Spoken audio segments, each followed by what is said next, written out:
Hey everybody, the movie reviewer here, just going with my newest review.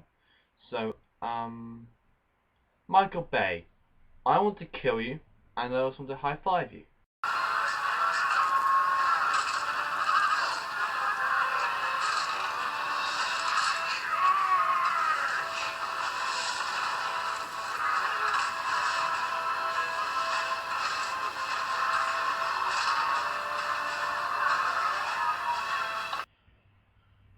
So as you can tell by this clip, this movie does have its badass moments, definitely. They're definitely towards the last 20 minutes. But also it does have that one scene, actually more than one scene, that I really want to kill Michael Bay about. But let's get into the story. Basically, this is the fourth film in the Transformers franchise, after the original Revenge of the Fallen and Dark of the Moon. I think what people are calling this now is we're entering a new phase, because last time it was the Shia LaBeouf phase, 1 through 3, but now it's probably going to go 4 through 6, which is the Mark Wahlberg phase. I'll get onto him later. So, what's this plot about? This is 5 years after Dark of the Moon, and the government have discovered this rare ore called Transformium, meaning they can make their own Transformers. So the Autobots now are no longer needed, meaning since the Battle of Chicago took away a lot of their trust from Dark of the Moon, basically all the Autobots from the last movie, they're all being hunted. So except for 4 Autobots from the original trilogy, you have Bumblebee, Prime, Ratchet and Brains. Every other Autobot either didn't make it into the final movie or is dead. So basically, it is for the majority of the movie, it's government versus Autobots until the government brings Decepticons back in the form of their leader Galvatron, which, if you know anything about the Transformers lore, is Megatron, but just brought back to life and uploaded into a new body. Then you've also got Stinger, which is basically just a clone of Bumblebee, which is okay. I never really liked Bumblebee anyway. I'm more a Ratchet person. I'll get into that later. So let's get on to what I like about this movie. One thing I do like is the fact that they didn't royally fuck up the Dinobots, which I know everyone who knows a little bit about Transformers lore absolutely loves, because Dinobots, when they do show up, and it takes them quite a while, when they do show up for the last, say, half an hour, 20 minutes of the film, they own everything. I mean, you can't stop them, essentially. But now that they're in the franchise, you can't really take them out, so it's a little bit awkward. Another thing I liked was Logic finally makes an appearance in this movie. There's this one point quite early on in the film where these 3 characters, they're running through a set of exploding grenades on each side, and finally one of them gets caught in an explosion. Finally, he gets all his skin burned off. It's pretty cool death actually. But where's Logic been this whole time? I mean, really? So that's a good little feature to have Logic appear in this. Mark Wahlberg, another thing, a very good step up from Shia LaBeouf. I mean, I prefer this guy by a mile. Shia LaBeouf, by the end of the first movie, was getting annoying. Then you had to sit through 2 dumbass, boring movies with him. Well, Dark of the Moon wasn't that bad. Revenge of the Fallen was, but you still had to sit through Shia LaBeouf. And another thing that I did like was that, you know, you have these villains. You have Galvatron, but he's not really there very much. But you have this human villain. He's a scientist. I can't remember his name, but he's like one of the great villains. I mean, he's like, I don't know, the villain from Gladiator. You actually want to kill him. The villain from Noah.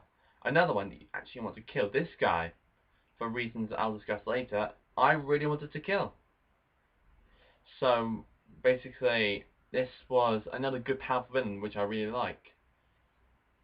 Another thing that, before we get into the bad points, I want to clear up. You got the Michael Bay 1, 2, 3, right?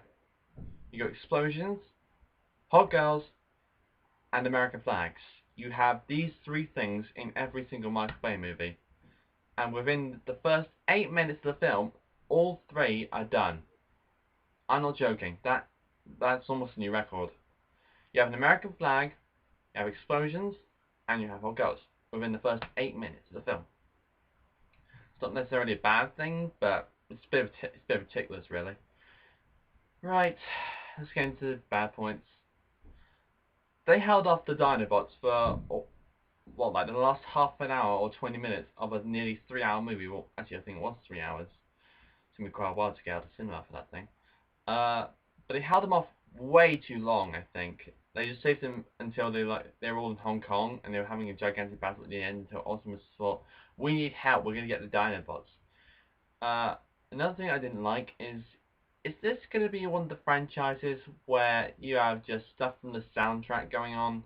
Because I don't like that. I don't like the fact that they're just trying to fill the soundtrack in with songs about this. Right, here we go. Here comes the big rant. So, fast forward, actually rewind back to 2007, Transformers 1. There are 5 Autobots in that film. Optimus, Bumblebee, Ironhide, Jazz, and Ratchet. Okay? So Jazz dies at the end of the first film. So I was okay with that. I like Ratchet, he became my favourite, which I'll get into a bit later on. But then Revenge of the Fallen comes out. There are some rumours that Ratchet might die, so I got really worried when I was about to see the film. But it turns out he survived. He had a very small role, but he survived. It was actually Optimus that died, but then he came back. Then the third film rolls around. No rumours about Ratchet dying this time. Instead, Ironhide died. And he killed 2 of the twins as well, but that was off screen.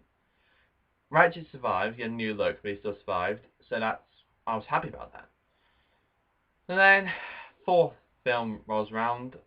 I'll put a link to the first trailer in the description below. And here's where I started to get my problems with the film.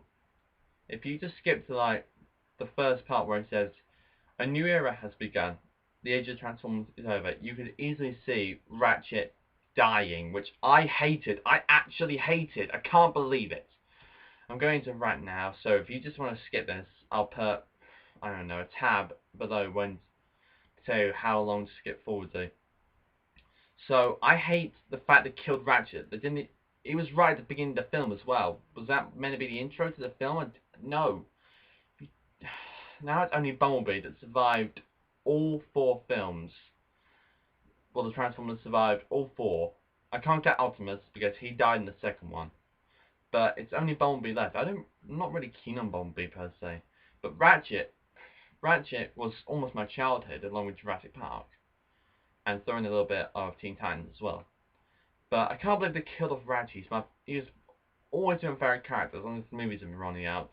He wasn't in the series that I watched. But as soon as I saw him, I immediately liked him. I couldn't believe that he was going to die. Or if he was going to die, you could have at least put him like halfway through the film. Instead, it's like within the first, I don't know, half an hour, boom, Ratchet dead. Right, rant. Right, so I'm gonna give this film an 8.1. The series, I'd say it was 0.9 just for the fact they killed Ratchet because I hated that. Oh, and also additional comments. I went to see this in the cinema with a friend, and when Ratchet died, I punched the seat in front of me. But then when they kept taunting him by having like, oh no, about halfway through the film, they're disintegrating his head, which I punched it again really hard. I can't believe it. He's gone. Ratchet's dead. I know a lot of you don't like it as well. Put in the comments below if you didn't like Ratchet, the fact that Ratchet died. So basically, that wraps up my Transformers AOE review. I give it an 8.1 out of 10. What do you think about it? Is it better than the first 3? And also, I know pretty well I said that I wouldn't review movies unless I'd done the first few in the series, but I thought, fuck that rule. I want to review The Dark Knight, but I don't want to review Batman Begins before that. So, have you seen it? What did you think? And what would you like me to review next?